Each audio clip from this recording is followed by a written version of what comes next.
Welcome back, guys. This is the TKoW here, and this is What If Mito Revived the Uzumaki Clan. This is a story from fanfiction called Tales of Arcane by Harry Zotter instead of Harry Potter. But anyways, here's a little summary. When it becomes obvious that the long-lived Uzumaki would be at risk, what would be the only surviving Uzumaki elder do to preserve her family line?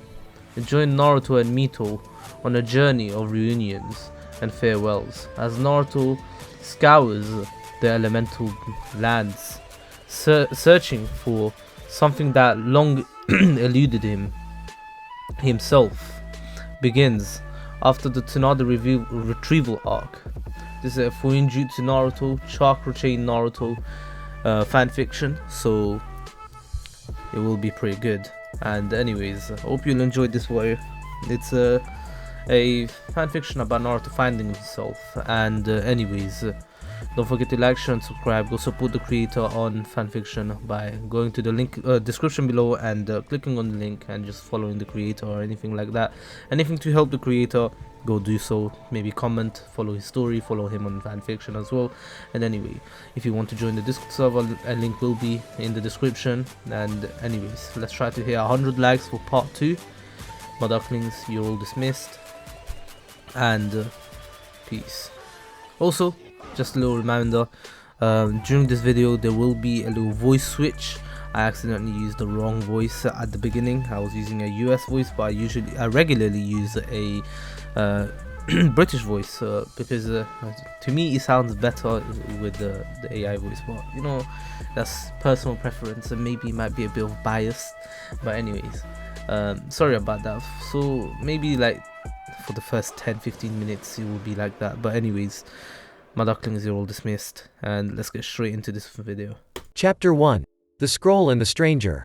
Naruto was no stranger to pain.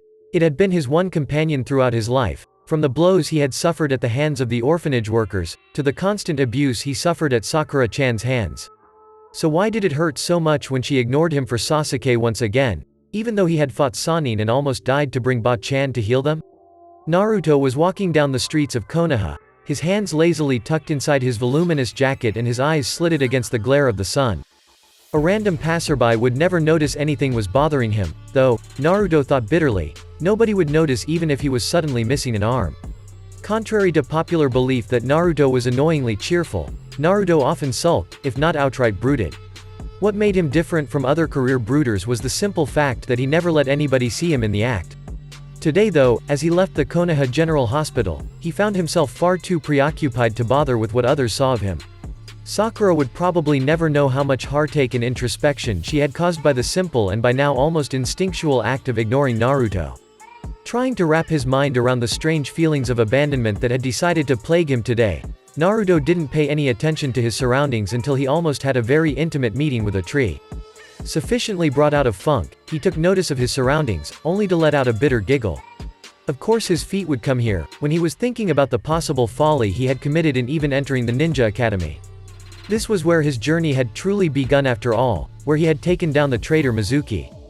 This was the place where he had accepted the duties of a ninja of Konoha, where he had officially become a ninja. Now, almost 8 months later, he found himself questioning his decision to become a shinobi of the leaf.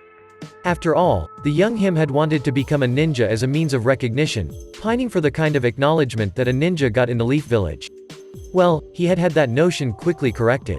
A genin Naruto was even less welcome around Konoha than an academy student Naruto, and as a genin he was forced to interact with the very villagers who routinely sneered and belittled him. The first days as a genin he had held on to some hope that his team would at least accept him. He had been proven wrong soon enough. Naruto had no illusions about Sasuke. As the boy had said in his introduction, he was a person who would never let himself get close enough to a person to be considered anyone's friend. And to be honest, Naruto thought, he really did not want to try. In addition to his holier-than-thou approach towards him, his very existence was a constant reminder of what Naruto didn't have, and seeing him waste the goodwill of Konoha left a bad taste in his mouth. Kakashi had once been his hero, when he had protected him from the shadows as an Anbu. Really, did he think that Naruto wouldn't identify his scent?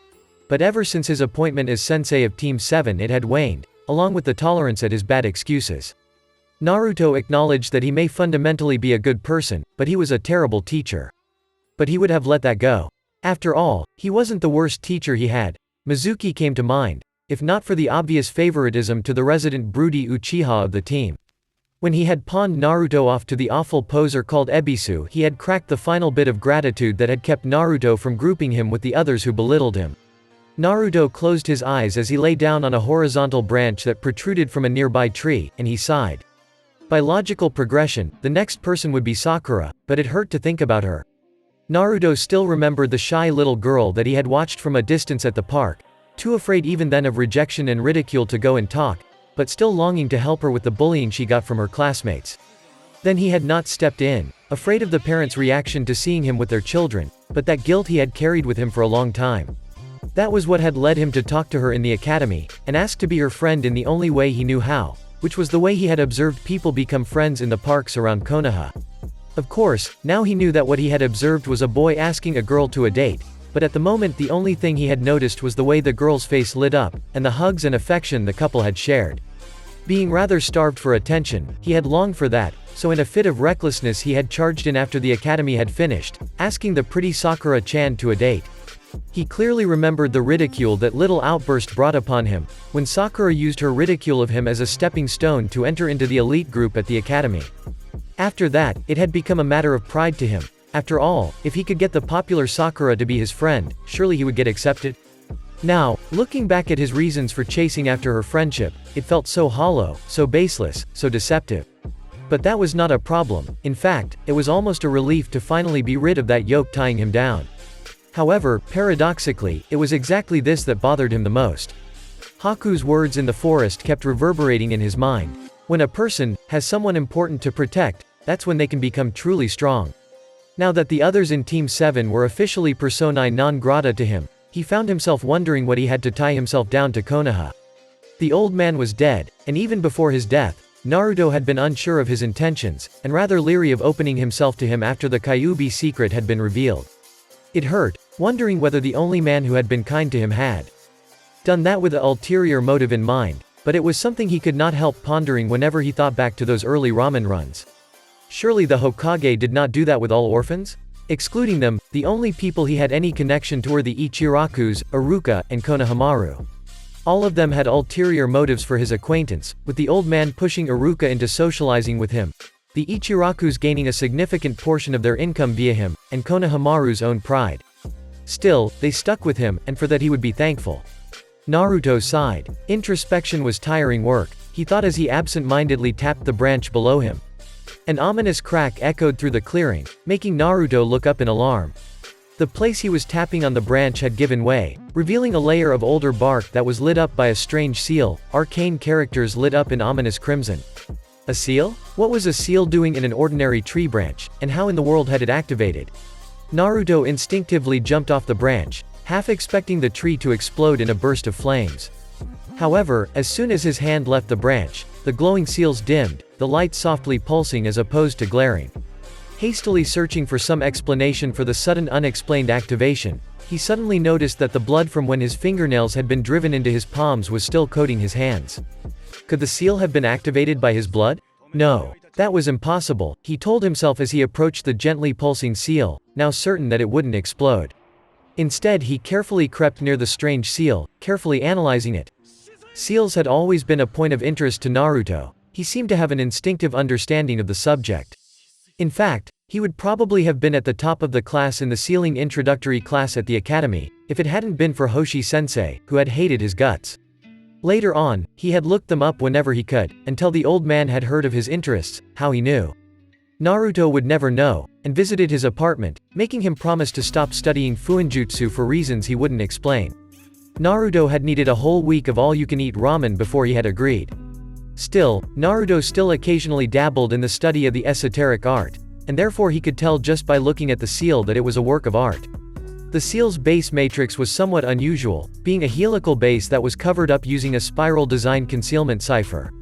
The design itself looked old, but that particular arrangement was one Naruto had seen before, on the protective seals, woven into the massive wooden walls surrounding the village. However, that was not the most intriguing part of the puzzle as far as Naruto was concerned. That honor belonged to the activation sequence of the seal. There, at the very center of the helical base, was an ink circle surrounding the kanji of self, family, and blood, linked by a combination rune. The ink circle was surrounded by rings and rings of arcane script that detailed restrictions on what the containment seal, for this obviously was one, would release. This was what had Naruto so puzzled, and in a small part of his mind, hopeful.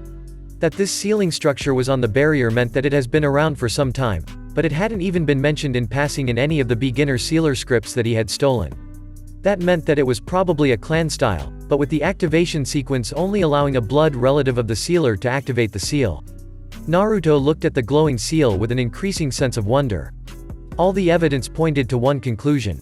Whoever this clan was, he had found a familial connection. With a growing excitement, Naruto continued to peruse the strangely complex seal. There was the relay, the storage seal, the inhibitor seal, an identification seal, a shock seal. Naruto shuddered in sympathy. Those seals hurt. Furthermore, there was a plea to the guardian spirits, and an emergency total unseal. Naruto barely managed to stifle his yell of triumph. Even if the blood seal part had been unlocked, it had been an overall locking mechanism that concealed the very presence of the seal. Typically, unlocking its contents would have required an activation password that was obviously out of his reach. Sure, it was still possible to contain the sealed items by nullifying the seal itself, but that would require seal work far beyond his comprehension. Currently his strength was in analyzing seals, not creating them. He could barely make a successful exploding tag. However, the emergency unseal provided an out. The emergency unseal worked on a simple principle: blood and password. However, it differed from the others in that the password had to be specified in the seal structure itself in kanji. Therefore any person with a relatively good knowledge of seals could open this seal, if they had managed to open the blood seal. Grinning infectiously, Naruto bit his own finger, pressing on it until a drop of blood formed on the pad of his finger. Using this, he carefully wrote the kanji for blood on the center of the designated empty runic circle. An ethereal pulse of golden chakra spread throughout the forest, with Naruto barely managing to cling onto the branch due to his instinctual use of chakra. Suddenly, the forest was unnaturally silent. Then the pop of a storage seal unsealing echoed, along with the customary puff of chakra smoke. As the smoke blew away, a large bejeweled scroll was visible to Naruto's hungry gaze. It was precariously balanced on the branch, along with another smaller, plain scroll. Even as Naruto scrambled to catch the scroll before it hit the ground, he was puzzled by the appearance of the scroll. Why go to all that trouble just to seal a scroll? It was not as if the seal could have contained anything else. The emergency unseal essentially short-circuited the dimension stability component in the storage, causing anything stored in the other dimension to manifest in the material world. He was abruptly interrupted as his hand closed on the smaller scroll, as when his skin touched the scroll, it caused a sudden suctioning effect on his chakra, causing him to stumble on his landing on his tailbone with a lurch. The suctioning was getting worse. Naruto was not the most chakra-sensitive ninja in Konoha, and his skill in internal chakra manipulation was just short of horrible, but even he could sense his chakra output surge out of his control, inexorably pulled towards the insatiable scroll stuck in his left hand. He could dimly feel the larger, more ornate scroll roll away from his thrashing body, but he couldn't muster enough strength to go after it. The surroundings were getting duller to the senses, the world was spinning, and his body was racked with violent cramps. He faintly recalled Iruka-sensei described these symptoms as those of severe chakra depletion, but at that time he had not really listened to it. Those days, he had considered himself far too awesome to succumb to something as plebeian as chakra exhaustion, and later his tenant had made sure that he was never really short of it. For some reason though, this time the Kyuubi was not supplying chakra as he normally would. Naruto whimpered as he curled himself into a ball, violent tremors overcoming his body as the scroll continued to resist his attempts to remove it. He could feel that he was close to unconsciousness, and he all but welcomed it. Suddenly, he was feeling even more disorientated as the chakra that had been siphoned away from the body began to flow back into the body from the scroll. It was a strange feeling, part sudden relief, as if a muscle he had not realized was tensed had suddenly relaxed, and part uncomfortable pressure, as he often got when he gorged on ramen.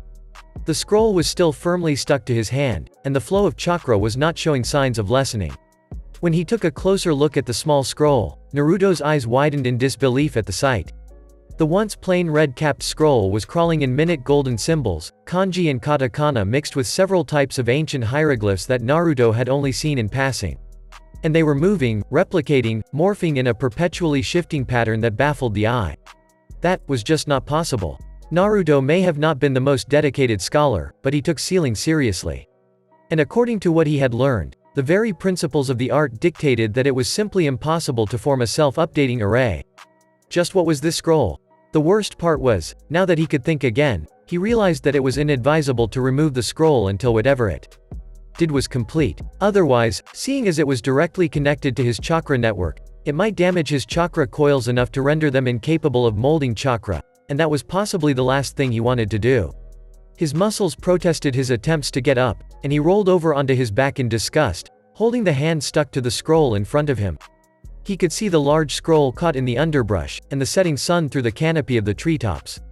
Staring at the scroll got old pretty fast, Naruto noted, after staring blearily at the irritating object for close to quarter of an hour. His spewing of curses had finished a few minutes ago, when he had run out of expletives to use for the scroll. The golden script covering the scroll had begun to pulse, its glow ebbing and flowing with his pulse. There was a persistent itch on his lower back that was annoying the hell out of him. He was feeling supercharged from the excess chakra in his coils, and his muscles still felt like limp noodles attached to his limbs, rendering any immediate plans of relocation moot.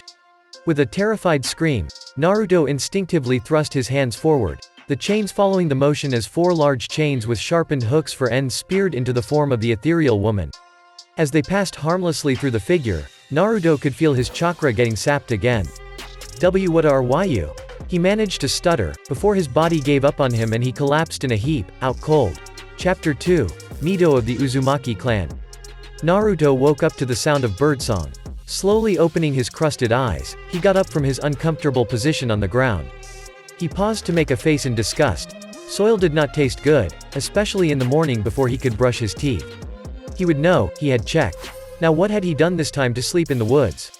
Naruto was used to sleeping in the woods. In fact, he had slept in them consistently for over a year between his forced ejection from his childhood home, the orphanage of Western Konoha, and him being found by a kind old man, who gave him the apartment he lived in now.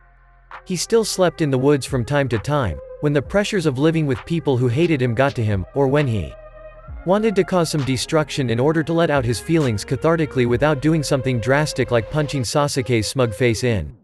Training himself to exhaustion just to get rid of his feelings was nothing new to him, though he had cut back recently. This must have been the first time he did it since his meeting with Haku in the woods of Nami no Kuni.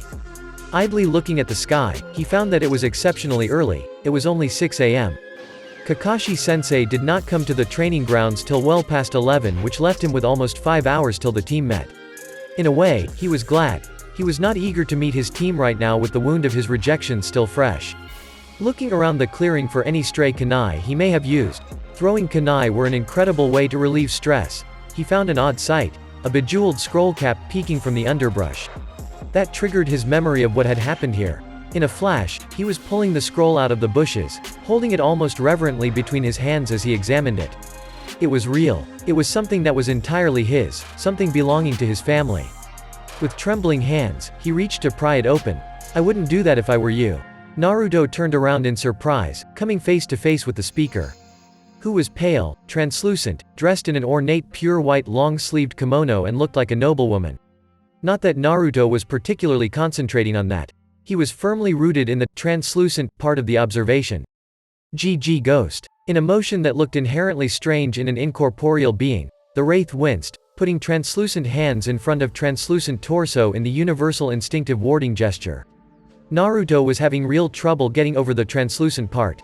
Then she spoke. Her voice was soft and quiet, yet firm and cultured, and she seemed quite cross with him. "I'm getting a sense déjà vu." She sighed. "You know, for a novice you wield those infernal chains of yours pretty well. Though that doesn't mean you should spear them through me." GG Ghost. A gusty sigh escaped the ghost's lips. "You know, for an Uzumaki you're unusually timid." She paused. "And repetitive. Very repetitive. Hey, who are you calling timid, Datbayo?" The taunt got Naruto's attention, but a split second later he remembered what he was speaking to. Please don't eat me. Oh, or do anything else while you GG ghosts do. I'm not a ghost. The ghost refuted hotly. Naruto wordlessly pointed towards her body. The ghost looked down, only to scream at her see-through body. After recovering from her abrupt scream, which had not consisted of him screaming his head off and running up a tree, Naruto looked at the ghost to find her interestedly prodding at her own body and muttering to herself. It looks like the visibility array malfunctioned, you know, though the solidity array works pretty well as the de-aging seal. She prodded her own body again, before shrugging. You know, I am a genius. Naruto looked on open-mouthed, as the ghost continued to prod her own body in apparent detached interest. Hello, Ghost-san, who the hell are you and what are you doing here, Datbeo? Said Ghost looked up, and judging by the frosty expression on her face wasn't very pleased with the question. You know, it's Mito-sama to you little boy, didn't your parents ever teach you to be polite? That had Naruto on the defensive. Hey, you can't go around telling me what to do, creepy ghost lady. He moped. You're being really rude, Datbeo. And I'm an orphan, so there. For the first time in the conversation, Mito seemed to have difficulty forming a sentence. Is that so? She inquired hesitantly. What about cousins? A shake of the head. Any relations? No, I'm the only Uzumaki in Konoha or anywhere else. I've never met any relatives, I don't have a fancy clan, and I don't want to talk to you. Why are you asking anyway? Mito's eyes softened in understanding, even as she gasped in realization. Are you Kushina's boy? Naruto shook his head again. Never knew my parents, nobody in Konoha knows who my parents are. Even Hokage Gigi didn't know. Mito frowned. And you haven't ever heard of the Uzumaki clan? Naruto scoffed. Never heard of an Uzumaki clan.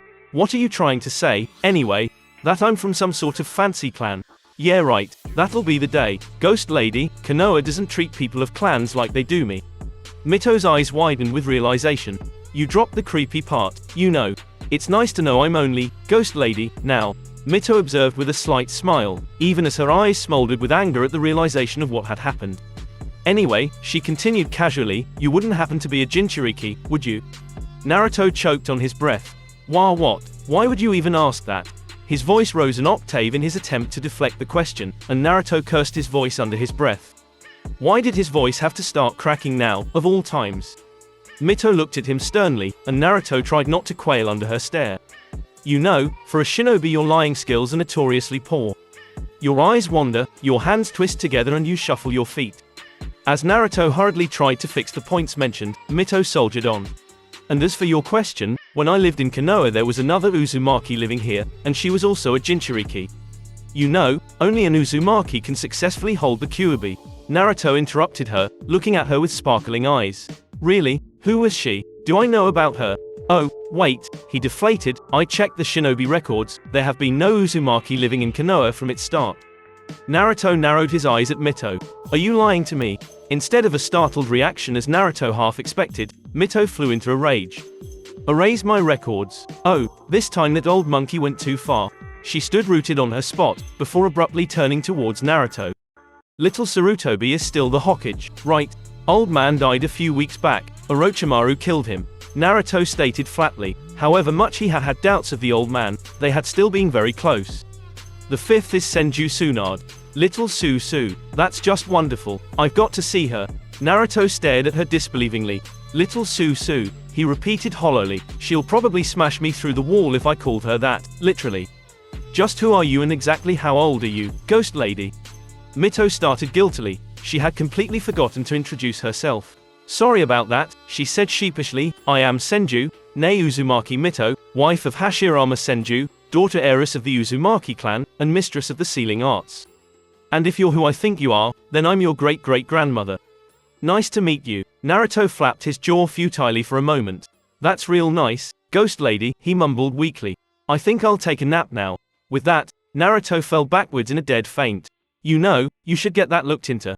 Naruto simply groaned. So, ghost lady, what are you going to do now? Mito grinned slightly. Well, Naruto-kun, before I answer that, what do you know of the Uzumaki clan? Nothing, I guess. Mito stared at him, before sighing and calling him over to the edge of the crater created by the chakra chains in the first scroll. As they both sat down on an uprooted tree, Mito began her story. You know what? I'll tell you the story the way my mother told me, back when I was a small girl growing up in the islands of Whirlpool. Once upon a time, About 1,000 years ago, the world was a very different place. The countries in the world were different, and they all had armies of samurai. Ninja lived in small hidden enclaves, never seen by civilians, and only accepting missions through contacts. It was a simple life, but they were happy. Then, one day, a god and a goddess came down to Earth to spend some time together. But the goddess fell in love with the Earth, and she refused to leave, instead spending her time frolicking among the flowers and spurning the god's affections. In time, the god, who was in love with the goddess, became jealous of the Earth and the flowers as he felt they had stolen his love from him. Therefore he hatched a plan. Going into the underworld and plucking a seed from a tree there, the god snuck into the goddess' garden and planted the seed there. In time this seed grew into a beautiful tree, growing on the negative emotions that plagued the world. For you see, this was no ordinary plant, but a demon child. When the goddess saw the beautiful tree in her garden, she was overjoyed, and tried to pet the plant like she did every other tree in her garden. However, the demon in the plant couldn't bear to come close to the goddess, therefore it scratched her hand in fright. Horrified by her bleeding hand, the goddess swore to never garden again, choosing to leave Earth with the overjoyed god, who in his happiness forgot to return the plant to the underworld. In time this tree would grow very large, and began to be worshipped by the people as a symbol of God. However, the negative emotions wafting from the tree spread discord, causing the lands to descend into chaos, with tribe fighting tribe, clan fighting clan, and country fighting country. In time, it came to be that one small fledgling nation gained custody of the land containing the demon tree. This kingdom was ruled by the clan calling themselves the Otsutsuki, and they had a princess called Kaguya. She was fascinated by the tree and would often visit it in her walks around the palace. One day she saw that the tree had borne fruit, and thinking that with the strength of the god she would be able to stop the constant bloodshed, she consumed it.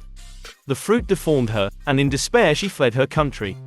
Her desperate desire to heal the world would stop most of the corruption, but the power had warped her, not only in body but in mind. In time she would emerge from the shadows, a godlike being with unspeakable power, to unite all nations under her oppressive fist. Her kingdom was not to last. The demon had felt its power being used by another, and it grew enraged. Transforming into a demonic creature with 10 tails, it stampeded through the world, leaving chaos in its wake. Meanwhile among the humans, Hagoromo, the son of Kaguya, overthrew his mother, leading a rebellion to free the lands from her rule. Having inherited his mother's powers in an even more concentrated form, therefore he was the person the people turned to save them from the rampaging demon. Meeting the 10 tails in an abandoned valley, Hagoromo battled it for 7 days and 7 nights, finally managing to wound it fatally, before sealing its essence inside himself and the body inside the moon. Hagoromo gave rise to the age of ninja, and his teaching of ninshu spread across the lands. He is known as the hero of the world, and as the god of shinobi. He is also the creator of the Bijou, and the progenitor of the Senju, Uchiha, and Uzumaki clans. It is said that on his deathbed, the man now known as the Sage of Six Paths divided his philosophy among his 3 children. To the eldest son, who would found the Uchiha clan, he gave his insight and vision, the ability to see the nature of human conflict. He also inherited the strong spiritual presence of his father. To the younger son, who would found the Senju clan, he gave his pragmatism, his grasp on emotion, the ability to recognize love and inspire it. He inherited the strong physical presence of his father. To his daughter, who would found the Uzumaki clan, he gave his courage, his will, his ability to weather the storms of circumstance to reach their goals. She inherited the unique mind of her father, allowing her to see things from different perspectives, which she would later incorporate into her unique sealing style. The Uchiha were the first to turn from the path set for them by the sage. Horrified by the reality of the world and unable to handle it, they sought to cleanse the world by baptism of fire, espousing that the world was too corrupt to save. The second to turn from the path were the Senju. Horrified by the crimes committed by the Uchiha, they nevertheless stayed their hand blinded by their love for peace and their wish to save people who did not want to be saved, refusing to strike down even those who deserved it. The Uzumaki alone stayed true to our values as time went on. Never choosing a side between the warring brothers, they would be a constant in an ever-changing world. And that is what the philosophy of the Uzumaki is, Naruto-kun.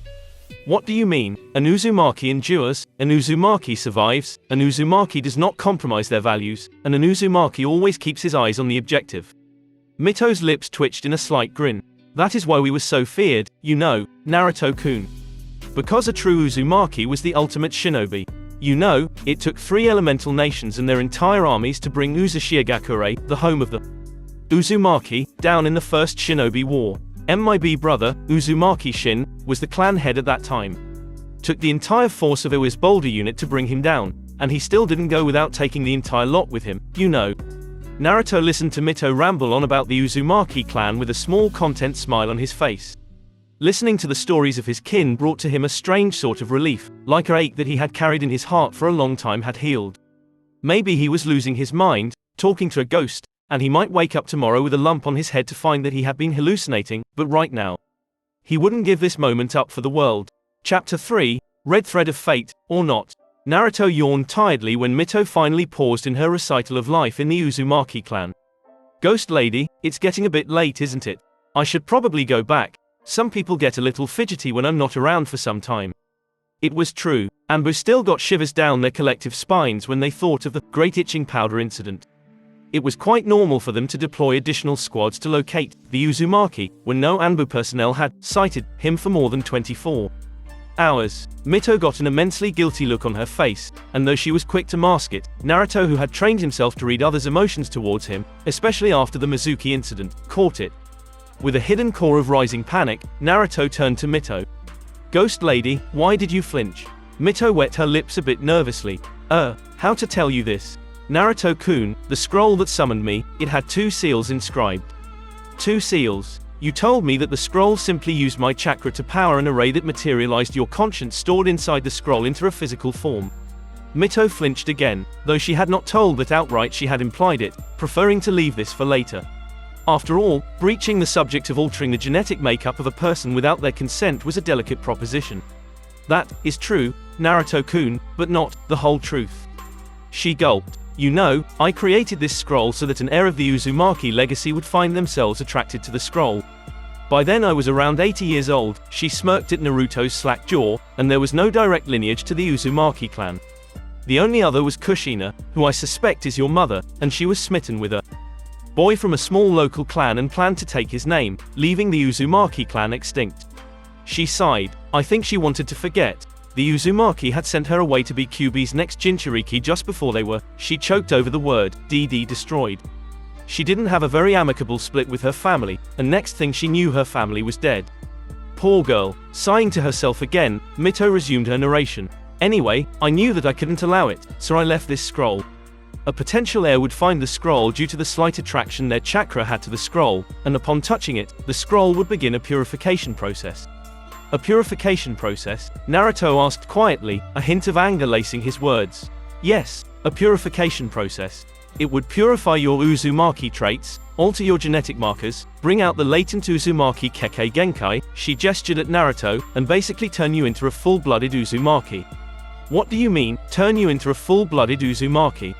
Naruto shouted at Mito, jumping up and patting himself, turning back and forth, trying to find what had happened to him, before he paused. And what do you mean Kekkei Genkai? I don't have a Kekkei Genkai. Mito smiled, a triumphant grin that for some reason sent shivers down Naruto's spine. You mean you didn't have a Kekkei Genkai? Holding out one delicate hand, she gestured.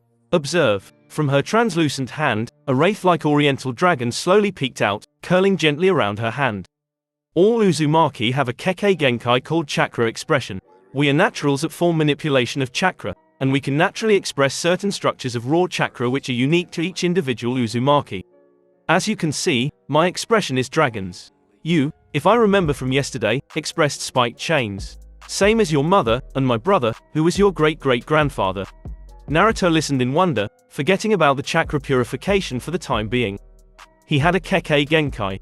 That would show that bastard Uchiha with his precious pink eye, he thought vindictively. Mito continued her little lecture, unaware of the thoughts inside Naruto's head.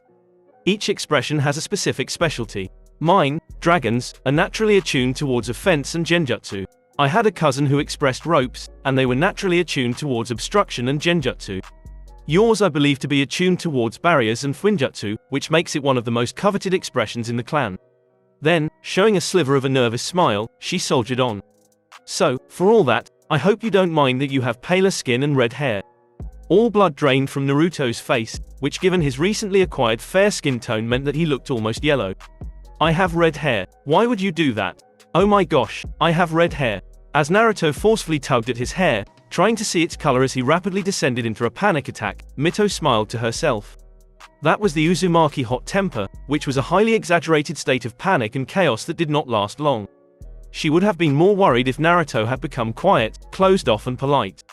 That was the cold anger that was common with the Uzumaki, a smoldering, frigid hatred that would have taken years to thaw. Which was the main reason most people feared her, as she was always polite, leading many to believe she wanted them hung, drawn and quartered. Naruto was trying to pull his hair out at the roots now. What the hell did your scroll do to me? How the hell am I going to explain this to Bar-chan? Mito held out a hand in front of her, hoping to pacify the raging ex-blonde. Now calm down, Naruto-kun, we'll work it. Naruto got into her face, still trying to pull his hair out of his scalp. I'm not going to calm down, ghost lady. I'm a blonde. I will always be a blonde. With a cloud of depression hanging over his head, he flopped bonelessly to the ground. Do you know how bad my jumpsuit would look with red hair? Mito stared at him for a moment. I can see, she deadpanned. However, I hardly think looking like someone thatched your head would make that monstrosity look presentable. She glared at the jumpsuit. Naruto's head snapped back at that, all evidence of his funk forgotten, and Mito had to restrain a smile. Sometimes he acted so like Hashirama it was just cute. Hey, he pouted, looking at Mito with a sulky expression. Don't insult the orange. Mito looked at him in slight disbelief. Well, apart from the fact that you stand out like a walking road sign and the fact that that baggy suit makes you look even more of a midget than you are, I have no problems with that jumpsuit. Anyway, weren't you, going to meet Susu? Naruto grumbled, even as he picked up his discarded jacket and the large scroll and started to tree hop to civilization, turning his back on Mito. It's not like she can talk, Databio. She's wearing white. Ah, but white is the color of the elite, Naruto-kun. Mito said from right behind him, causing him to jump. Ignoring Naruto's startled curse, she continued. In the ancient days, a shinobi wore white as a sign of confidence, as it said to their opponent that they were not even going to get bloodstains on their clothes. Don't do that, Naruto screamed at Mito, still panting from his fright. I could have thrown a kunai at you. Mito smirked. You aren't very good at the thinking business, are you? Naruto, I haven't come back to life. That would require something like the Edo Tensei of Tobirama-kun, and I was never that much of a freak. She gestured at her own body with an airy gesture. This body is only a chakra construct housing my conscience, though I am glad I decided to derage me. And she thinks she isn't a freak. Naruto muttered under his breath in disbelief. What was that? Mito asked, turning towards Naruto with a demonic expression. Nothing, absolutely nothing at all, Naruto squeaked. She shook her head. Anyway, this is just a chakra shell. That's why I didn't die when your spiked chains ripped through me, she said, before throwing a reproachful look at him, though the phantom pain still hurt, Hey, Naruto turned towards her indignantly, while still hopping through the treetops, meaning that he was leaping backwards. You can't blame me for that. I don't even know how to bring out the chains, Databio. Mito's eyes oddly brightened at that, even as Naruto instinctively flinched away from her, almost causing him to lose his balance. Good, I forgot I have to train you in the Uzumaki ways, Naruto-kun. Can't have the future clan head ignorant, can we? Today, after your team practice we can come back here and begin our training proper. Isn't that great? Naruto twitched nervously. Normally he wouldn't pass up free training, but this time some inner instinct was screaming at him that he would regret agreeing. He knew why a moment later. After all, in the Uzumaki clan we have this special way of teaching the fighting arts. It's called, Try Not to Die. Oh, this is going to be so fun, Mito exclaimed, rubbing her hands together with a disturbing grin. By now, Naruto had beads of sweat dripping down his face, before he paused in thought. Why was he being afraid? Surviving was something he knew how to do. He grinned. Bring it on, ghost lady. If your bones aren't creaking of age, that is. He was answered with a scroll to the face. Looking at the scroll, he was a bit freaked out to find that it was the scroll that had brought Mito in the first place. Keep it, Mito groused, a bit ruffled by the jab at her age. If something destroys the chakra shell, you can bring me back using that. Speaking of which, I'm going to try something. Seeing as I can't walk around half transparent without everyone thinking I'm a ghost, I'm going to try something. She held her hands in the ram position, concentrating. Wow, that is so much better. Naruto deadpanned, looking at the still translucent woman. Oh, shut up, Mito groused. Just then, something seemed to click into place, and Mito gradually started to disappear from view. Soon, Naruto was alone in the clearing. He looked around a bit warily.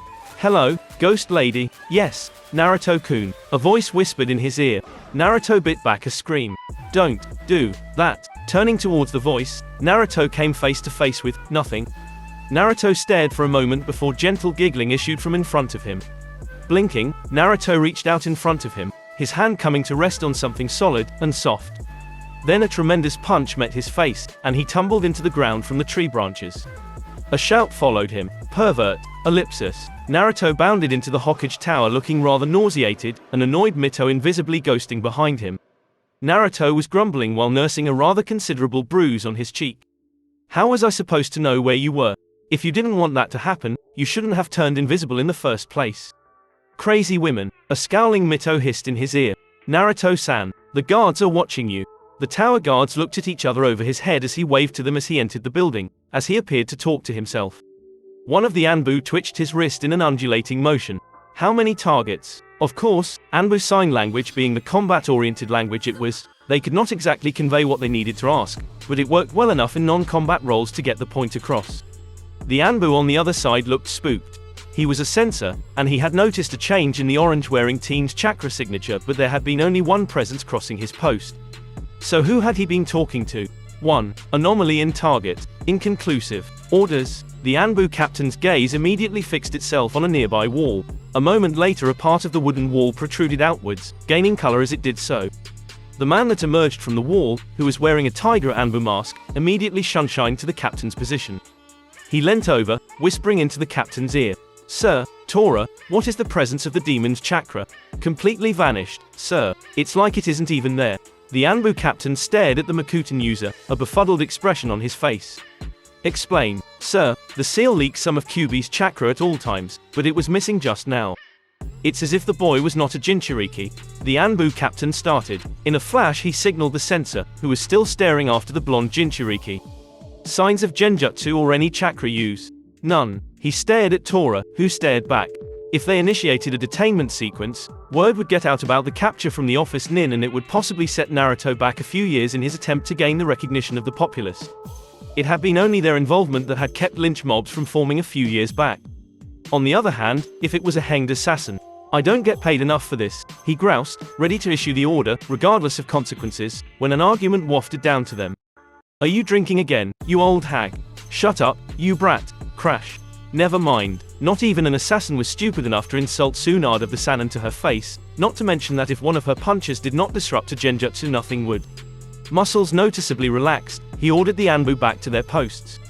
As he resumed his monotonous duties as captain of the guard, a stray thought came to his mind. Why was he wearing a turban? Ellipsis. While Naruto and Tsunade had their customary greeting, and Naruto promptly had his meeting with the heavy oak door of the office, Mito looked on bemused. Her little Su-Su-chan was all grown up, and apparently a heavy drinker too, she thought as she wrinkled her nose at the smell of sake coming off the hanged woman. While Tsunade was focusing on Naruto's new headdress. "What, you? Trying to look like a Sunanin, you brat?" She was picking out the hidden people in the room with experienced eyes. Of course, it helped that she had helped design the room she was examining. The room had 15 man-sized hiding spots, 3 on the ceiling, 4 near the windows, 4 set in the corners of the room, and 4 hidden behind furniture in the walls. Only 4 of these were occupied. She only had to figure out which. There, one shadowed elbow peeked out from a hiding spot on the ceiling, and by the orientation she was able to find the others. Anbu liked to stay within sight of other Anbu, as it enabled communication. Now to disable them. As 4 wraith-like dragons formed behind her back, she snapped through a series of hand seals. Uzumaki hidden illusion art, prismatic dragons. It was over in a flash. The 4 dragons flared in the colors of the rainbow, and even as Tsunade and the Anbu turned towards the chakra flare, the dragons whipped into the hidden Anbu. As soon as the dragons passed through the Anbu, they sagged, falling over with an odd sigh. They were out cold. Mito gave a cold smirk. "Hey, I've still got it." Meanwhile, as soon as the chakra had flared, Tsunade had flipped the desk on end as she yanked Naruto over the overturned desk. "Stay put. Let me go, Bar-chan." Tsunade turned an exceptionally serious look on Naruto, prompting him to shut up. But Tsunade was already ignoring him. Naruto sighed. The least Ghost Lady could have done was tell him she was going to thrash the Hokage tower. Tsunade stepped out of the shadow of the desk, scowling. "Whoever you are, come out before I make you," she ordered in a stern voice, hoping to prompt the hidden assailant to reveal themselves. Therefore she was slightly surprised when a voice answered her in a conversational tone. "Oh, stop it with the crass posturing. You know, little Su-Su, I think I taught you better than that. I blame Tobirama, he was always a bad influence." Tsunade froze. Then blood rushed to her face, and her knuckles cracked. Naruto winced as she leapt to the source of the voice, her fists blazing with chakra as they came down in a double punch that cracked the floors made of the first Hokage's chakra-seeped wood, causing splinters to fly around her. Then Mito spoke again, this time from the opposite end of the room. "So crass, little Su, your fighting style. You know, as a kunoichi you must show some grace, not run around punching things like a maniac. Seriously, what did that monkey teach you after I was gone?" Tsunade gritted her teeth. "Whoever you are, this is not funny. If you come out, I'll grant you a quick death. If not, well," she curled her fingers into a fist, chakra rippling around it. "I'll make you pay for impersonating my family. Empty threats, little Su. After all, you can't even find me, can you? Obviously not, you're drunk like a skunk, and on the job too. What would your father think?" As Tsunade prepared to launch herself at the mocking voice once more, Naruto interrupted. Bar-chan, that really is your grandma. And Ghost Lady, that wasn't very funny." Mito neatly reappeared beside Naruto, looking around at the destruction serenely. "Naruto-kun, why did you have to, spoil my fun?" she asked in a completely flat voice that had Naruto gaping at her incredulously. Though, to be entirely fair, she wasn't the only one gaping at her. Tsunade was staring at her motionlessly, transfixed. A few seconds later, she spoke wonderingly. "My grandmother's a ghost." Mito shrugged her shoulders slightly. "Hello, Su." Naruto interjected when Tsunade seemed to prepare to launch a volley of questions. "Yeah, though that's probably my fault, come think of it." Tsunade turned towards him, an imperious look on her face, and Naruto shivered. Towering over him, Tsunade spoke. "Oi, brat, what happened a few minutes earlier? That never happened, get it?" Naruto nodded frantically. "And now, talk," she said grimly, and Naruto talked. Halfway through the explanation, Tsunade had broken out more sake, locked the doors and dumped the unconscious Anbu outside as Mito sealed the room. The three were seated on the sofas that surrounded the Hokage desk, with Naruto and Mito on one side and Tsunade on the other. Tsunade was nursing a headache. "So let me get this straight. You," she said pointing at Naruto, "just managed to stumble onto an old scroll left by you." She pointed at Mito, that would select and prepare the next Uzumaki clan head, which managed to turn him into a full-blooded Uzumaki, and make you manifest in a corporeal, well semi-corporeal form. Speaking of which, she paused to stare at Mito intently. "What exactly are you?" Mito smiled. "I was waiting for you to ask. It was a delightful piece of Fuinjutsu, What I did was seal my conscience in the spiritual containment array in the seal, connected to a chakra host vampire seal." Tsunade gasped. "But grandma, that's forbidden." Mito smirked. "Only for the other shinobi. You know that we Uzumaki have always had a rather unhealthy amount of chakra." Shooting the disgruntled Tsunade an amused look, she continued to explain the method of revival she had used. "So when a suitable candidate touched the seal, it extracts chakra from the person, which is channeled into two seals, one which is the Uzumaki purification morphing seal which enhances the Uzumaki characteristics of the user, and a body template seal, which creates a solid chakra shell for the parasitic conscience, which is, in this case, me. The seal contains another inbuilt purification morphing seal that is customized to my chakra, making it so that I can use my chakra in the host body. The chakra that enters the Uzumaki purification morphing seal harmonizes with healing chakra stored in the chakra storage seal attached to it, and is injected back into the body via a chakra injection array. The combined chakra initiates a cascading reaction in the cells, causing them to undergo specific mutations to make it mimic the original Uzumaki stock." At the end of the explanation, Tsunade was looking rather awestruck. Naruto, on the other hand, looked nauseous.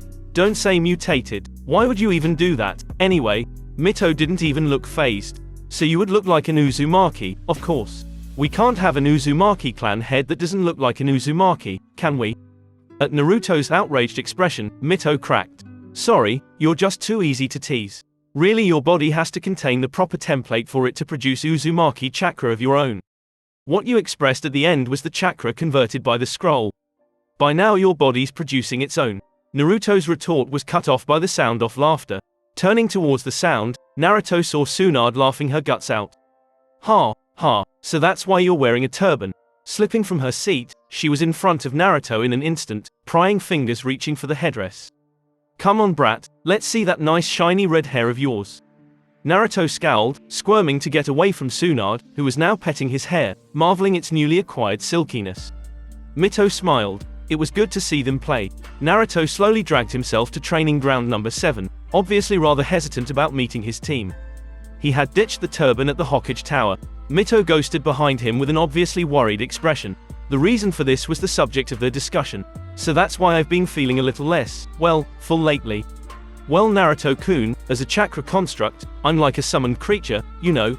I don't generate chakra on my own because I'm not a part of the natural order. Instead, whenever I expend chakra, I recover it from your own reserves. Considering your chakra control, I'll say that it will be like keeping 100 cage bunchen active at all times when I'm not in combat. Anyway, that's why you fainted. In the clearing after spearing me through, it automatically diverted your reserves to heal my chakra shell, which stretched your already strained chakra network too far, you know. Seeing Naruto's contemplative look, she continued hesitantly. If you want, you know, I could just teach you the basics as soon as possible, and then you can disconnect me. You could probably learn what you need to know from the scrolls sealed in the large scroll. You don't need me for that. Naruto abruptly stopped walking, staring at her with an unreadable expression on his face. Do you want to go? Because I won't tell you to stay with me if you don't want to. If you want, you can go and catch up with Bar-chan some more, you probably have lots to talk about. Meet you in the afternoon, Mito-sama. Now with a definitely stony look on his face, Naruto turned to go meet his team. Wait, Naruto-kun. He paused at the shout, turning to look at a transparent Mito who looked at the edge of tears. I didn't mean that, you know. She pleaded imploringly. I mean, I know having me here is probably inconvenient for you, and I'm sucking your chakra dry, and you probably don't want me hanging around you anyway. Her rambling was interrupted when a soft missile crashed into her, grabbing her in a tight hug.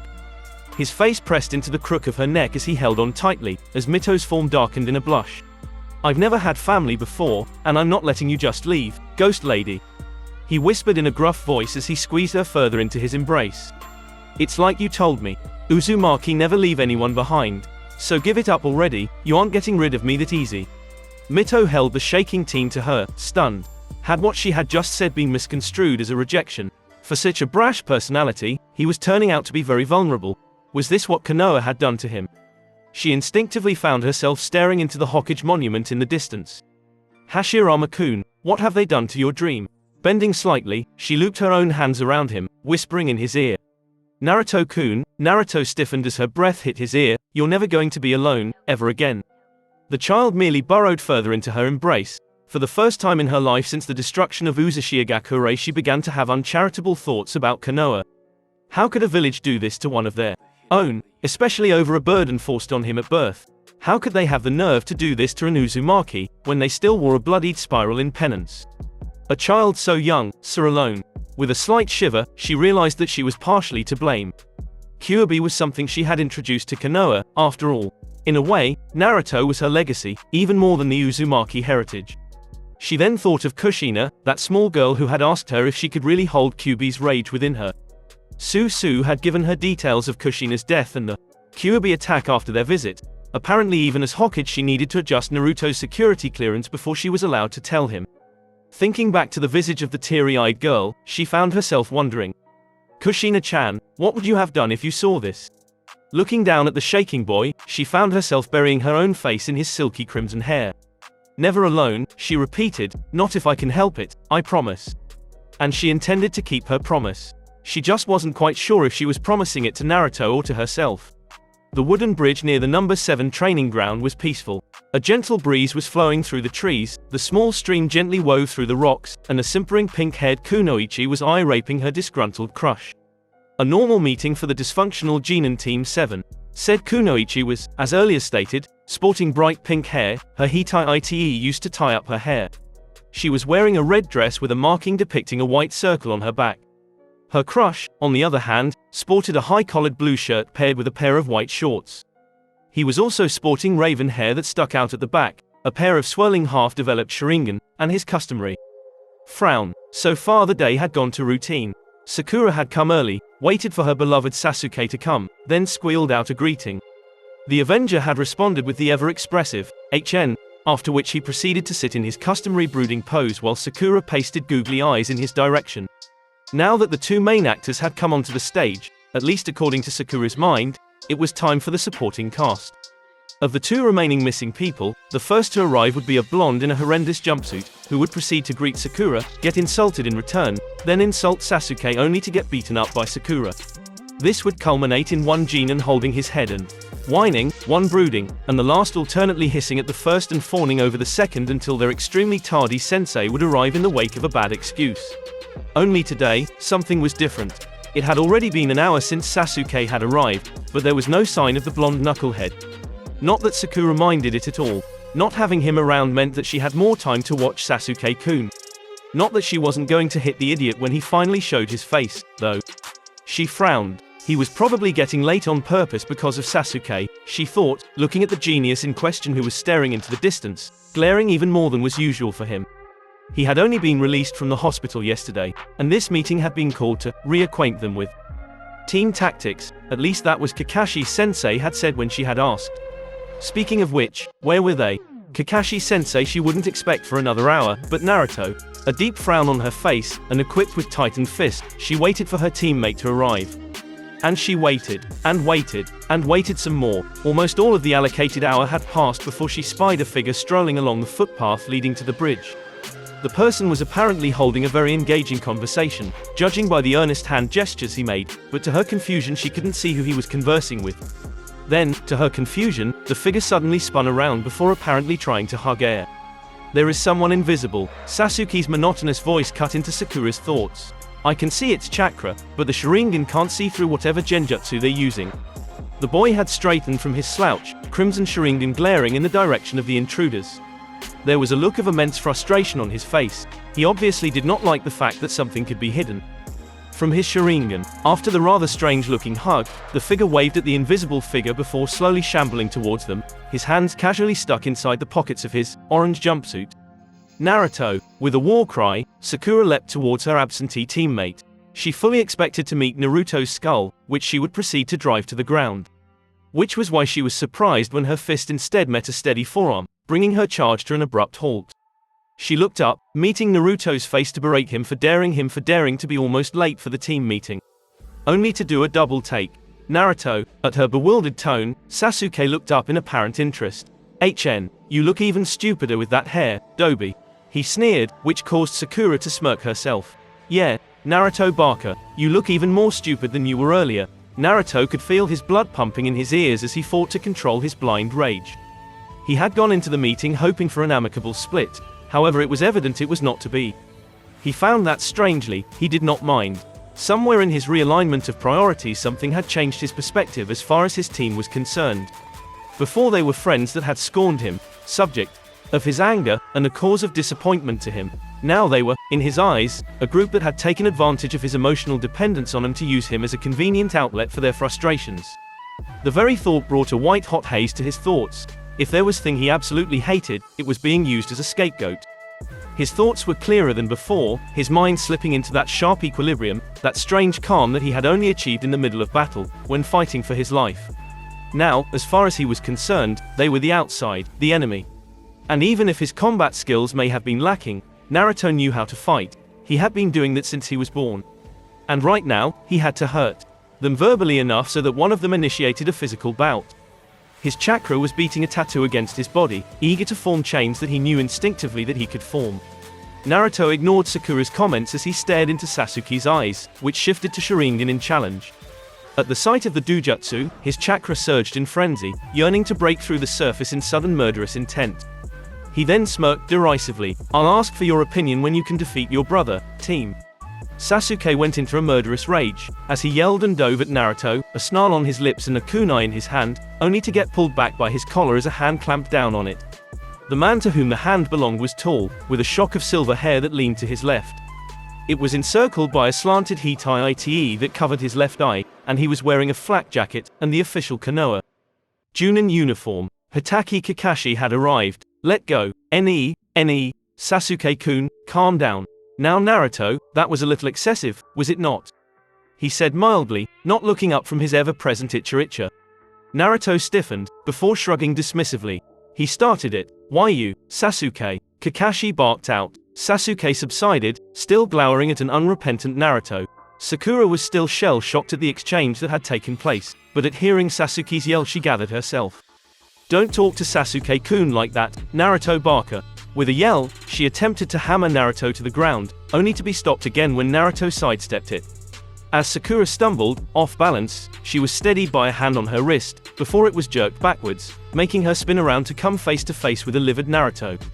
"Haruno-san," he hissed at the surprised Kunoichi's face. "I would prefer if you didn't attempt to physically assault me again." "Understood." Sakura nodded dumbly. The change of hair color and complexion had changed Naruto's looks drastically. With the blood-red locks draping his cheekbones and framing his pale, bloodless face, combined with his brilliant piercing blue eyes, Naruto suddenly looked 10 years older. Sniffing dismissively, Naruto turned towards Kakashi, whose one visible eye had widened considerably during the exchange between Naruto and Sakura. Closing his book and dropping it into his supply pouch, he looked at Naruto, his eyes widening a bit more when he saw Naruto's face. "Naruto, stand down, or I'll have to report you for insubordination." Naruto's eyes met Kakashi's, and his smirk grew wider. "Junin-sensei Hitaki Kakashi-san." He started using the formal title in lieu of the more commonly used, Kakashi-sensei. Kakashi looked positively startled. Even Sasuke had stopped his struggling at the surprise of hearing Naruto speak in a formal tone. "I regret to inform you that I shall be unable to participate in this exercise." Naruto's grin was positively malicious now, as Kakashi opened his mouth to berate him. Time to spring the trap, he thought, thinking back to the plan they had hatched in the Hokage Tower between him, Tsunade and Mito. He straightened up his expression to deliver the message. "By order of the Godava Hokage Senju Tsunade, I, Mito Uzumaki Naruto, Shinobi IDO 12607, have been relieved of duties in the Genin Team 7 due to impending clan matters, as pursuant to the Section E of the 34th chapter of the Konoha Charter." Bowing slightly towards a stupefied Kakashi, he dug into his pouch, and producing a gold leaf-embroidered scroll that was used for official orders from the Hokage Tower, he handed it to Kakashi.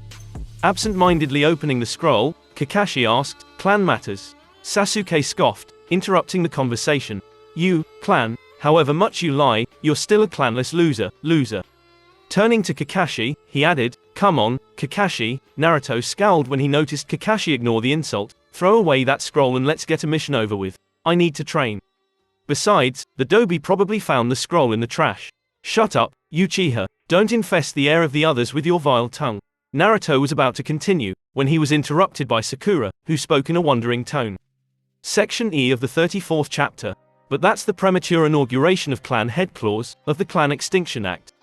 Then she gave Naruto a scathing look. "Now you've done it, Naruto Barker. At least read the charter before you try to quote it. Barker, that only applies to clan heirs. When Tsunade-sama hears you impersonated her." Kakashi interrupted her in turn, his voice almost a whisper, yet carrying in the tense air that had traces of killing intent aimed at Sakura from Naruto. "This is a valid document." Sakura's jaw dropped. If that was true, surely she would have heard of an Uzumaki clan in Konoha. Not to mention that Naruto was a clanless orphan, everyone knew that. However, Kakashi continued, "This clause requires the clan in question have an interim clan head with a blood relation to the clan in question." Naruto pointed at the scroll.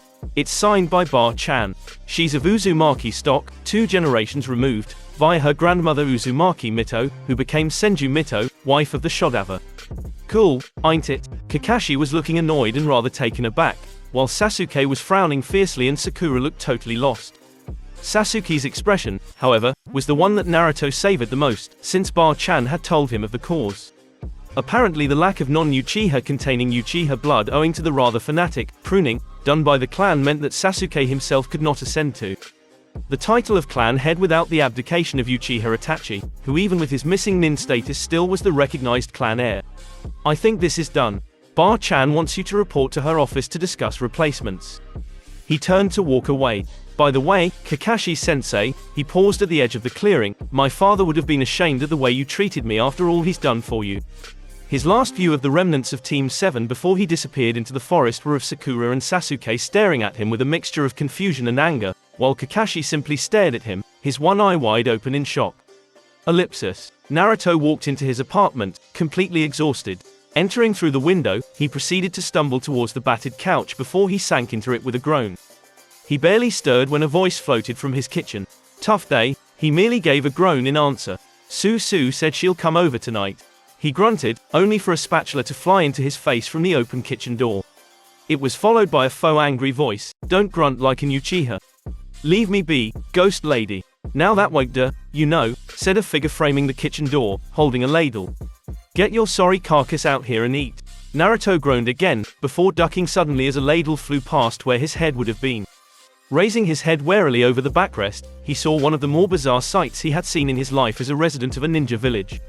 A translucent person, dressed in a translucent kimono, over which a very solid-looking flowery apron, which he recognized as a gag gift he had gotten from Ayami, was tied. He probably would have broken out in giggles, if not for the fact that ladle that had been thrown still vibrated in the wall behind him. Its handle sunk a good foot into the mortar of the wall. Repressing an involuntary shiver, Naruto wearily staggered out of the sofa and into the kitchen, where a bowl of steaming ramen was waiting for him. With a content sigh, he sank into his seat and began slowly lapping at the noodles. Then Mito came up to the table removing the apron before she took a seat opposite him, watching him eat. After a while, the insistent stare became too much for Naruto. "What do you want?" Mito gave a sad smile. "It's a strange feeling, isn't it?" Naruto blinked at the apparent non sequitur. At his puzzled face, Mito elaborated. "To let go of them, I mean." "What do you mean?" Naruto's brusque reply did nothing to change Mito's expression, and for some reason it grated on Naruto's nerves. "I mean that it's obvious that the team split didn't happen exactly the way you wanted it to." Naruto's head, which had been nodding nearer and nearer to the ramen bowl, jerked upwards at that comment. A startled whisper broke through his lips. "How did you know?" Mito met his eyes, a shadow of a grin gracing her face. "Really? You stumble into the apartment hours after you were supposed to, looking like you're dead on your feet and covered in wood chips, and you asked me how I know." As Naruto groaned, mortified, Mito slowly placed a hand on his shoulder. "Look at me, Naruto-kun," she whispered to him. Naruto hesitantly leaned into Mito's hand, looking at her, looking lost. Slowly, she got up from her seat, only to plop into a seat beside Naruto and pull the boy into a hug. "Come on, Naruto-kun," she coaxed, "tell me what troubles you, and don't leave out what you did to those poor trees." As the evening wore on, she managed to gradually pry the story from Naruto. "So, do you think I was too harsh on them?" Naruto asked, sprawled on the chair, cuddling up to her. She had soon found that Naruto had an affinity for physical displays of affection. Probably from the relative isolation he had suffered during his childhood, she thought. Anyway, she had to concentrate on his words. Naruto seemed very fragile emotionally, and what she said now could possibly have many results. "Well," she started, wetting her lips, "if you had asked it out of context, I probably would have said yes." Naruto flinched at that. "However, with how they have treated you and how they continue to treat you," she continued, stressing the point of the continuing belittling he had endured even during the short exchange that had taken place, "I have to say they deserved it."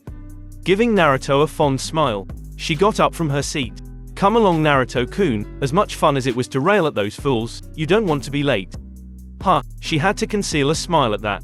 "Don't you want to learn how to wield those chains of yours?" Ellipsis. Kakashi walked to the Hokage Tower in a daze. Having dismissed his team, what remained of his team, he reminded himself bitterly, early, he was going to meet Tsunade-sama to get some answers. In Konoha, removing a genin from their genin team was unusual. This was because of the principle of teamwork, which was one of the first things beaten into the heads of prospective shinobi, made compulsory in one of the first orders at the start of the Sandaim's first reign. In Konoha, a genin team was family. They ate together, they camped together, and they killed together. A genin team was a mesh of personalities, with each member knowing the inner workings of the other's mind. This was why most teams stuck together even after the promotions of the genin members.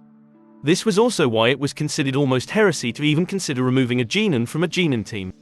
Removing a genin without the consent of the genin leader, however, was unheard of. Now, Kakashi knew that his team was quite a bit less than solid, when compared to the other genin teams out there. However, he had been getting there. Naruto tended to think things through a bit more and did not complain as much when he was delegated to the brute force parts of the missions. Sasuke was getting increasingly cooperative, and Sakura was getting serious, he supposed. Anyway, Naruto had quit at the worst possible point for the team, and what he said prior to quitting had not helped. Sakura was still looking a bit stunned when he had dismissed them, while Sasuke, when he snapped out of his own shock, would surely end up on a murderous rampage. And him, he was still digesting the caustic words that Naruto had spit back at him before leaving the clearing. And he had definitely heard the hint of disappointment and accusation in his tone, and it ate at him in a way it had not done in a long time. Maybe he was going soft. Not to mention the fact that Naruto seemed to actually know his pedigree. Of course, Tsunade-sama might have told him, but why now? So engrossed in figuring out his own thoughts was he, that he didn't even notice the fact he was nearing the Hokage Tower until he had already crossed the threshold.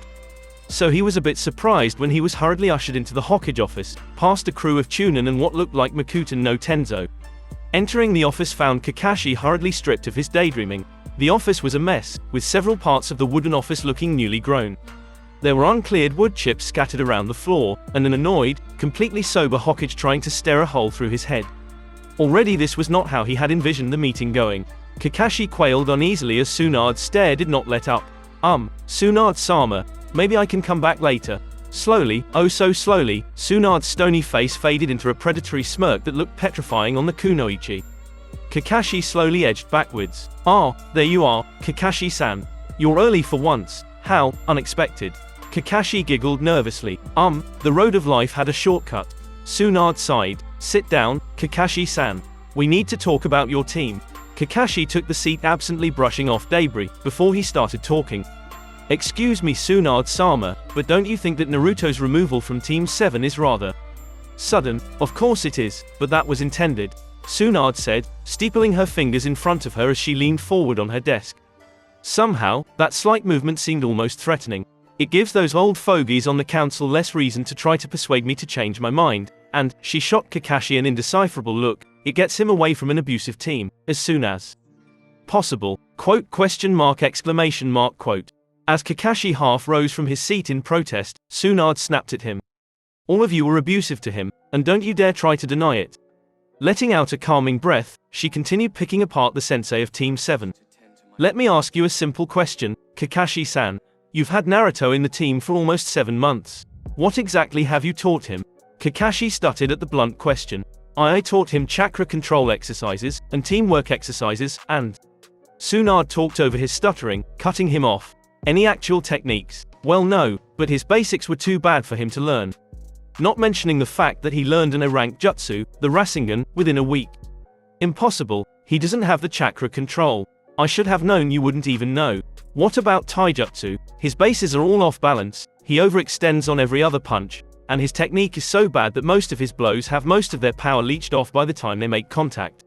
Tsunade raised an eyebrow. Indeed, and have you ever told him that, or at least attempted to correct it? If I may interrupt, Tsunade-sama, I told him to practice his kata, what else do you expect me to do? If he wasn't motivated to improve himself, am I supposed to ditch the students who are actually willing to learn for a student who couldn't be bothered to learn when he should? I told him to polish off his basics, while I taught the others to survive. It wasn't like he was going to die anyway, with that healing factor. He could afford to wait until he catches up, and I can't allow the others to suffer for it. Here he was cut off abruptly by a spike of killing intent. Suddenly it was difficult to move as an enormous chakra presence slammed into his senses like a sledgehammer. The air around Tsunade was starting to get hazy, she looked absolutely livid. Pressing both of her palms onto the table, she leaned over the table, glaring at a paralyzed Kakashi. When she spoke, every word she bit out seemed like a malediction. You miserable excuse for a human. Do you willingly ignore what goes around you, or are you really that blind? Her long fingernails grooves in the wooden desk, her fingers twitching, as if expressing the desire to close around Kakashi's neck. Naruto lacks basics for one very simple reason, one that even an oblivious simpleton should understand.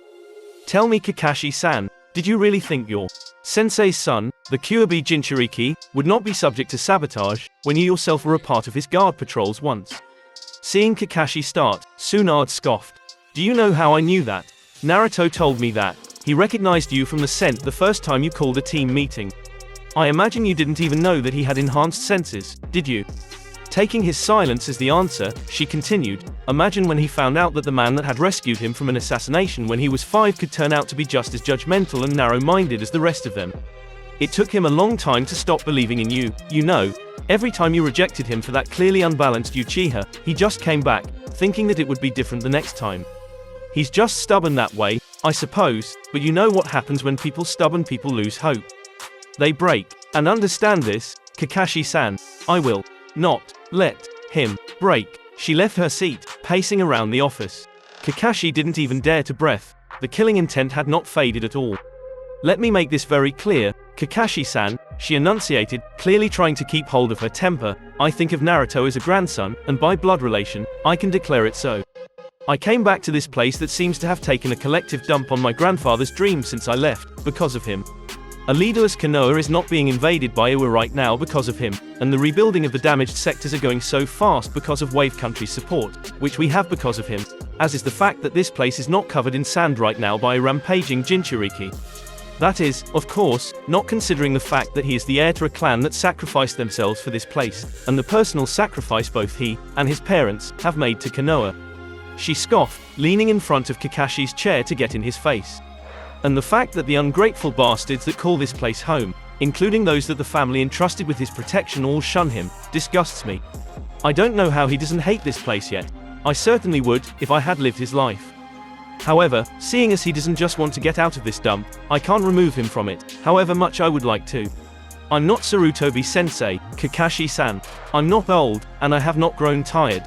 I will not let things slide just because the resultant hornet's nest is too troublesome to handle. And so far, the first thing I have noticed is the village-wide disregard for an order of a Hokage, and as long as I sit on this blasted chair, that I will not allow. Observing Kakashi with a critical eye, she sneered. Look at yourself, Kakashi-san. A supposed borderline S-rank ninja, cowering like a genin. I was out of active duty for almost 15 years, yet you, the 27-year-old, are the one who has gone to seed. At your age Sakumo could match Sarutobi-sensei's killing intent. Kakashi tried to speak, when the killing intent spiked yet again, and Kakashi was left gasping for breath. Tsunade didn't even seem to notice the effort. However, the office was now rippling as Tsunade's earth-natured chakra tried to alter the wooden floor, and waves of chakra were crashing against the walls, saturating the room in a heat haze of chakra. Anyway, we seem to have strayed from the topic, haven't we? As his Junin sensei, however useless you might have been as one, I suppose you deserve to at least hear what is going to happen to your ex-Junin. Because be certain, as long as I am Hokage, he will never be your direct subordinate again. Kakashi drooped in his chair at the announcement. Naruto unlocked his Uzumaki bloodline yesterday. She continued, the process involved has resulted in some cosmetic changes, as you might have noticed. Kakashi nodded dumbly. Even though the killing intent was slowly petering off, he still felt like prey in the mouth of a predator. Tsunade slowly circled back to her seat and sat down, never once taking her eyes off of Kakashi. This is the reason that precipitated the removal of Naruto from the team, but make no mistake, it was going to happen anyway. Your actions have also prompted me to start an overall investigation of the Genin teams of Konoha. We can't have them all slacking off, can we? As for your team, Team 7 is being formally dissolved. But, Tsunade-sama. Come now, Kakashi-san. Did you really expect me to keep you in command after the fiasco you seem to have made? Sakura will be inducted into the medical corps while Sasuke will be officially registered as your apprentice if you want, since you seem hell-bent on only teaching him anyway. Finally, you will need to attend Naruto's Ascension of Clan Head ceremony, as all available Juninda, at the council gathering in 2 months' time. You're dismissed. Ellipsis. Yes, they are quite beautiful, don't you think? Yeah, Naruto breathed, spellbound, looking up at the two wraith-like oriental dragons entwining around themselves as they climbed ever higher into the air, climbing, dipping, undulating in an entrancing display of beauty. This was only enhanced by the light of the dying sun, which the dragons were being exposed to, making the dragons glow in the colors of the rainbow, sparkling like crystal. You know, some people's expressions change mid-life. My father's did, after my sisters died in an ambush by the Uchiha clan. He used to have scrolls, before his rage caused him to express chains. Mito observed, also staring at the brilliant chakra constructs issuing from her hands. You know, you can tell much about the character of an Uzumaki by the type of expression shown. What do you mean? Well, our chakra expressions vary with our personalities, and each expression has different uses. For example, my illusionary dragons are incorporeal, but they can be used to transfer contact genjutsu as you saw in my, little scuffle with the Anbu. Mito had the grace to blush a little. They usually express in people with calm and attentive personalities, and they usually have rather low chakra levels for Uzumaki, but they exhibit good chakra control. She pointed at Naruto. Your spiked chains expression on the other hand is corporeal, and rather more chakra intensive. They can be utilized in barriers, as flails and whips, and be used to channel battle fuinjutsu. My brother used to channel explosive tags, she chuckled. Whenever he stepped into a battlefield the whole area was full of potholes by the end. Your mother's chakra chains, on the other hand, were saturated with her Jinchuriki seal. That gave it chakra suppression abilities. Anyway, this is a warrior's expression. It shows in people with loud tempers and louder personalities. Hey, Naruto mock protested. Mito giggled. My mother on the hand, expressed shadow tendrils, which is actually one of the rarest expressions around. It gave her a complete understanding of all chakra sources around her, and the ability to completely suppress her own chakra. She could even channel healing chakra through them. It expressed in people with a sensitive, romantic nature. And before you ask, yes, my mother was a sap for romance, wouldn't stop whenever Hashirama came over on clan business. Naruto stifled a giggle at Mito's expression. Who knew family members were such fun? Slightly scowling, Mito continued. Now the sealing scripts, which was my father's original expression, was a scholars and sealing experts' expression. It would channel raw chakra, making it invaluable for sealers, and it could be used to form instant seals in midair. It was expressed in people of a studious nature. Slowly, she let the chakra dragons fade. As the iridescent dragons slowly faded upwards, Mito turned towards Naruto, slowly leading him towards a rock formation near the clearing. Sit down. The first step in accessing your expression is to calm your spirit. Mito said, serenely settling into Caesar, facing Naruto. Looking somewhat bemused, Naruto followed suit. Now close your eyes. Naruto hesitantly closed his eyes, only for the world to seemingly burst open a few moments later. Reflexively, he threw his eyes open as he yelled out in shock, only to see Mito's amused face looking back at him.